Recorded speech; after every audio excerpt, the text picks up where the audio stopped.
Hi everyone and welcome back. We're getting an early start because it's a travel day. We're here at LAX because we're headed off to Disneyland Paris to celebrate their 30th anniversary. We're going to check out the decorations, the merch, and of course the food. So come along with us on this episode of The Walker Chronicles.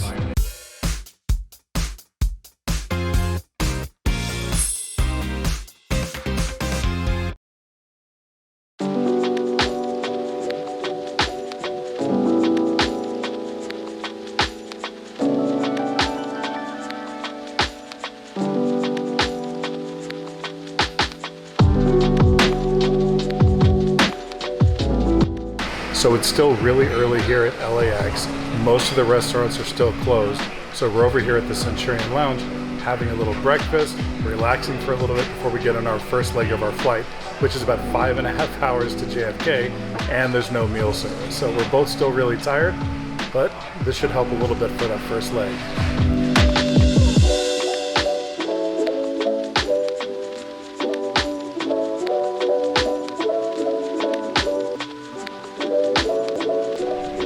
So we're over here at gate 134. Looks like our plane is just sitting here ready to go.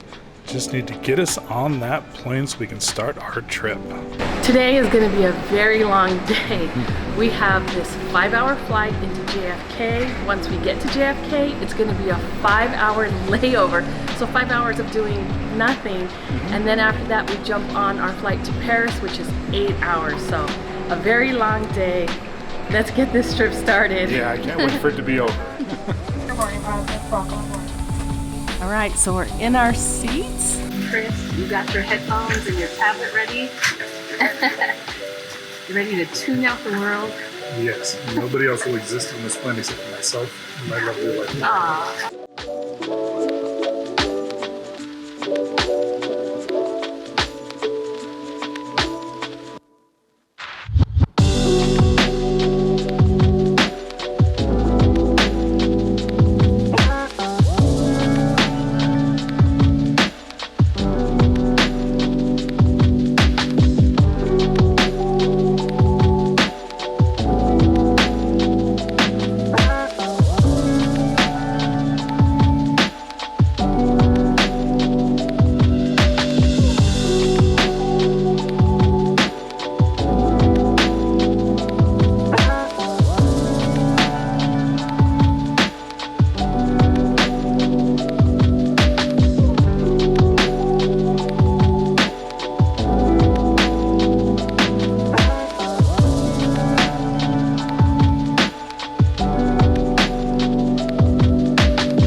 So we're here. Yeah, unfortunately this was the short part of the trip. The next leg is getting much longer. Yeah, we got 5 hours to wait and then 8 hours after that. It looks absolutely gorgeous. At least the sky is nice and blue. It is very cold outside. It looks very deceiving, but yeah, we have 5 hours on a layover and then 8 hours for our next flight. So let's go find some food.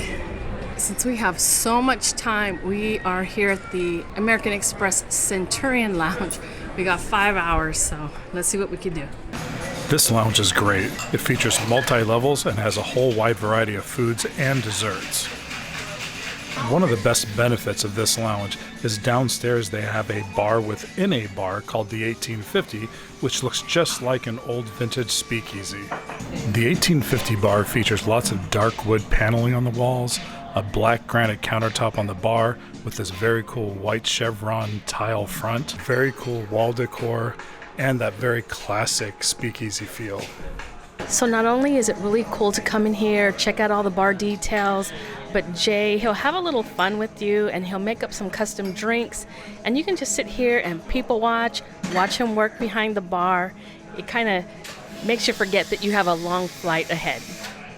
Jay, our mixologist, is making us a few cocktails, some very, very pretty cocktails, with some very cool details. This one here is made with ragtime rye and I think Aperol, but it's got a very cool square ice cube inside here with the 1850 logo right on top of it. Let's give this thing a shot. Ooh. Wow, that's really good. I'm not a huge fan of rye. I like bourbon when it comes to whiskey, but I think the Aperol kind of takes that edge off it that I don't like about rye. So this is actually really delicious, and it's absolutely beautiful as well. So we are 10 hours into this trip. We still have another 8 hours to go from JFK into Paris. I'm exhausted. I'm more than likely going to sleep on this flight because I'm losing ground really fast. Yeah, I'm really tired as well. I usually have a hard time sleeping on planes. We'll see how this one goes. I know they're supposed to feed us a meal as well, but if I can't sleep, I still have my tablet and my headphones, so I'll be all right. I just want to be a little more awake when we land. Yeah, I'm gonna sleep right through the meal. I have a couple of snacks in my bag, so if I wake up and I'm hungry, I'm just gonna eat those. But yeah, I'm fading really fast, and I think I'm gonna sleep really hard on this flight. It definitely has been a very, very long day so far. So we are here at our gate for the final leg of our trip. We cannot wait to get there. We just want to get on this plane and get to Paris and then make our way over to our hotel at Disneyland. Yes. We're finally gonna board our plane. So exhausted. Yes, I'm very tired. I am gonna sleep like a baby. That I know. No Benadryl needed. Not this time. All right, let's get this show on the road. Yep, let's do this. Here we are. This will be our seats. This is where we're gonna live for the next 8 hours.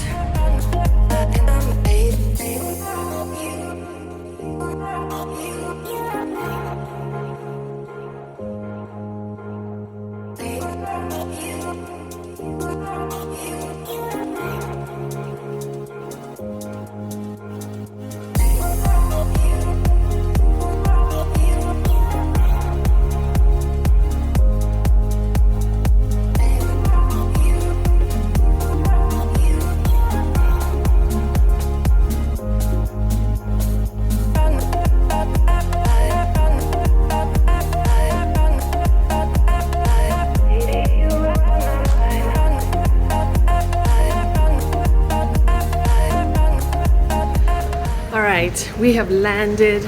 Now we need to get through customs and immigration and all that good stuff. So it's gonna be a little bit longer, maybe. Yeah, but almost done. Almost done.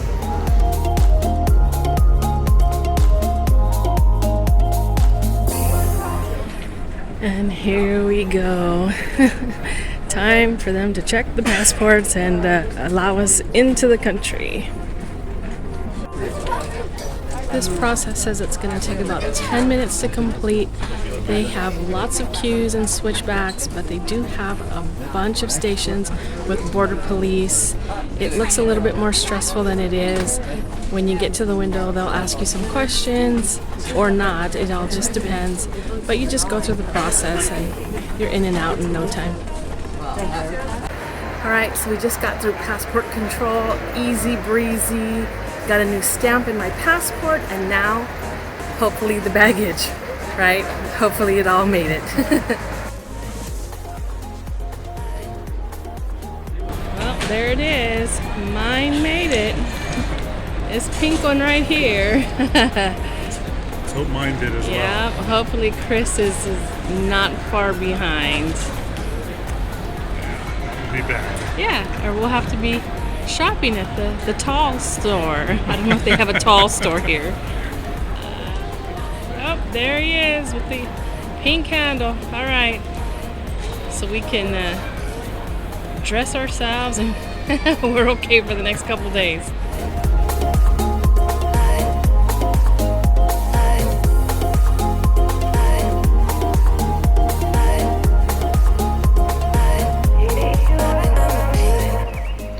So we just arrived at our hotel, which is the Hotel Santa Fe, which is a Disney property. You can see it's laid out like a drive-in movie theater, which is actually very cool. You can see Lightning McQueen up there on the big screen.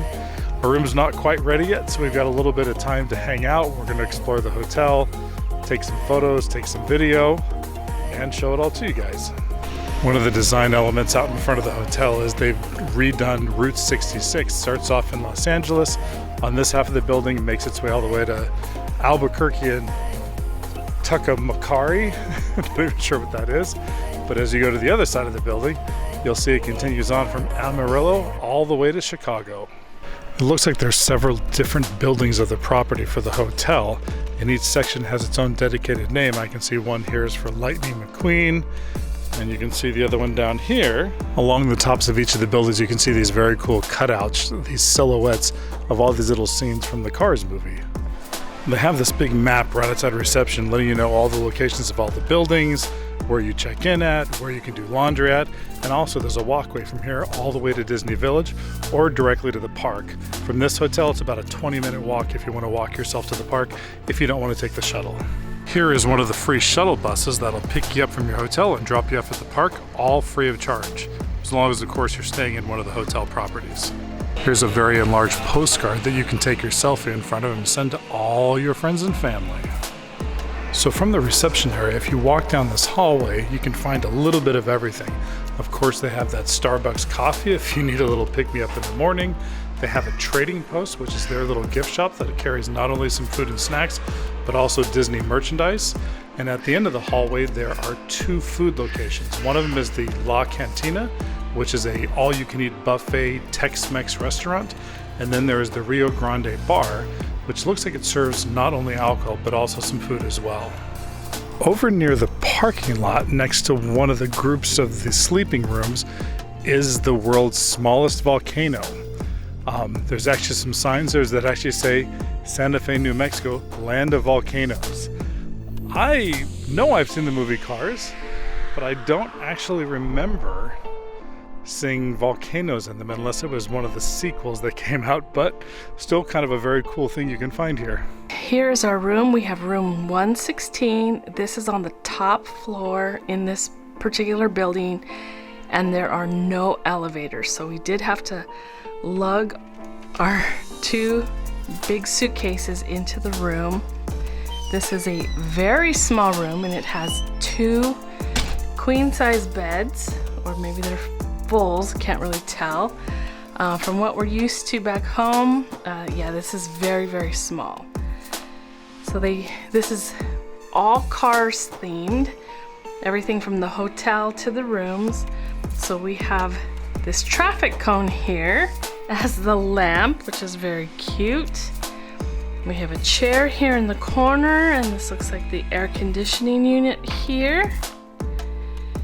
We have two side windows, and okay, so our view from one of the side windows is just basically the rooftop, and it's gravel, and then we can see some of the other buildings here that are a little bit of a ways from us.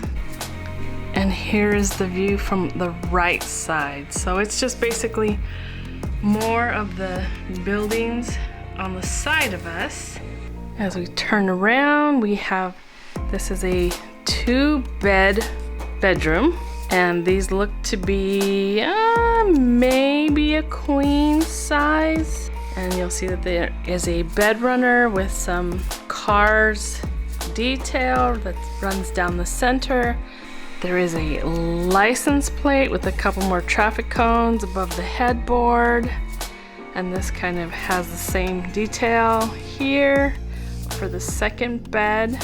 And in between the two beds, you have a very small nightstand with a phone and remote and some light controls. There is a runner across the top of the room that is all Cars decorated. Up above, we have a ceiling fan, which is kind of surprising to me. Kind of very old-fashioned, but yeah, they do have a ceiling fan to circulate some of the air. So across from the beds, we have a chest of drawers here. It's pretty large, and the drawers are pretty deep, so if you're bringing a lot of clothes, this will store actually quite a bit. Looks like there's only one picture hanging in the whole room, which makes a lot of sense because there is not a lot of room here. Behind the entrance door, you'll find a safe and also a hanging rack, so there is no closed door closet. There are some hangers here and the rack that you hang them on. There is also the shelf above. that you can put your shoes on or anything else that you need to put on there. And then some space underneath. So a little bit more inward from that door, you'll find a mirror and a small little table, I guess you could say. But there is no refrigerator. I guess was hoping that this would be a place where a refrigerator might be, but there isn't one. So they do have a store downstairs where you can get drinks and so forth, but it would be nice to have a small refrigerator in this area that you could bring those and keep them cold, but we're out of luck in that area. All right, now on to the bathroom. Let's see what's going on in here. So it's a pretty small bathroom, not teeny tiny, but small enough. Look at this vanity mirror here. This is kind of cool. It is kind of reminiscent of some kind of a sign you might see in Cars Land. So this is kind of cute. You have your sink, a couple of cups. What is this? Looks like a little hand soap here. Then we have a toilet, some extra TP and Kleenex here in the corner. The shower, so very racing car themed. We have this adjustable head shower, so depending on how tall you are, you can lift it to however tall you need it to be. Looks like there is some shampoo attached to the wall, so they refill that, so there's nothing really for you to take home. And then they've provided us with a smaller bottle of shampoo and conditioner. Curtain closure, and it is all racing flag designs. There's a couple of towels up above. It is a full bathtub. Yeah, the fixtures are a little bit of an older style, and they're not all that shiny, I will admit. I think they could probably do a little replacing here, but yeah, this is what we got. And the hair dryer. I was curious what the hair dryer is gonna look like. We had something like this, similar last year when we stayed here in Paris for our Halloween trip. These hair dryers aren't the most efficient to get your hair dried.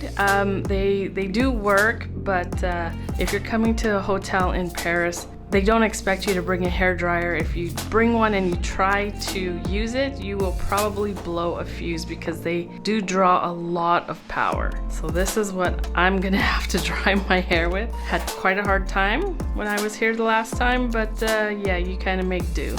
So yeah, that's the bathroom. Like I said, it's on the smaller side, along with the room, so nothing surprising here. So this room, as small as it is, it's not a Disney partner hotel. This is an actual Disney property hotel, which kind of surprises me a little bit that it's not bigger or a little bit nicer, but yeah. Maybe the next time we come, we will check out another hotel. The room we had last time, which was a partner hotel, was much larger than this. It did have one bed, but yeah, it was much larger. Hey guys, it's Chris and Marina from the future. So we've been here for a few days. We've learned some things about this hotel, some good, some not so good. So we just wanted to share this with you. This particular hotel, the Santa Fe Hotel, is one of the Disneyland property hotels, but it is one of their budget hotels. So, you know, depending on how long you're gonna be at the park, I mean, we spent all day at the park, so if you're not looking for all the bells and whistles because you know that you're not gonna use them, these are kind of the hotels that you look for. The Santa Fe Hotel, the Cheyenne is one of them also. And it gets you into the park an hour early before the crowd. So it has its benefits. It is close to the park. It's a Disney property, so you get in an hour early. There is shuttle service to and from the park, and that shuttle service is great. It's punctual. They have a lot of buses that you can get on. That part was fantastic. It's great. It's basically every 15 minutes that the shuttle goes back and from, and it starts 2 hours before the park opens up at 6:30 in the morning for the magic hour, the early hour at 8:30. One thing I wanted to say, when we say budget hotel, this room is about $250 a night, and that was actually a good deal. Normally it's between $250 and $320, so while it's budget for being a Disney hotel, it's not budget for a regular hotel. There is a Starbucks here. There is a gift store that has kind of drinks and chips and small things to eat, so that's great. Like we said, the shuttle service, you get into the park early. Now let's get into the cons a little bit. So this particular hotel, at least this building, we're in building 28, it's starting to get warm. Yes. And unfortunately, there is no air conditioning in this room. It looks like there's one on the wall. Yeah. You know, the type that mounts below the window. However, after inquiring about it of why we couldn't get it to work, we were finally told that it was a heater, and there is no air conditioning. There's a ceiling fan. Now, it got to be close to 80 today, but it got really warm in the room, and the ceiling fan definitely helps. But I can't imagine being here when it gets to be closer to 100. It would just not be miserable. I would say this would definitely be a cooler weather hotel. Yeah. Don't stay here in the summer. There's no way to cool you off. And the window that they have opens about this much. I'm guessing it's to keep the children from falling out of the window. But yeah, the ceiling fan, it helps, but yeah, this is not a hot weather hotel. Yeah, and I guess we should have known better about the air conditioner. Maybe it's just me being naive, but when I think of a hotel, I think of air conditioning. I can't think of a hotel back home at all, anywhere in California, that doesn't have air conditioning. So I just expected it, and it was a shock that we didn't have it. Maybe that's common for Europe, but I don't think so. I've stayed in quite a few hotels in Europe, and I don't think it is common. So. Yeah. For us, this hotel worked this time around. Like I said, we were not in this room for very long. We basically just showered and slept, and that was about it. We didn't even use a Starbucks. So if this hotel came with all the bells and whistles, we probably still wouldn't have used them. So I think the only thing I would say, we would stay in this hotel again during the cooler months, but not during the hot summer months. This just wouldn't work for us. So we hope this review helped you guys out when you guys are looking to book hotel reservations here at Disneyland Paris. So we want to thank you for watching, and if you like this video, make sure that you hit the like button, and don't forget to subscribe to our channel, as it really helps our channel grow. And until next time, we will see you on the next episode of The Walker Chronicles.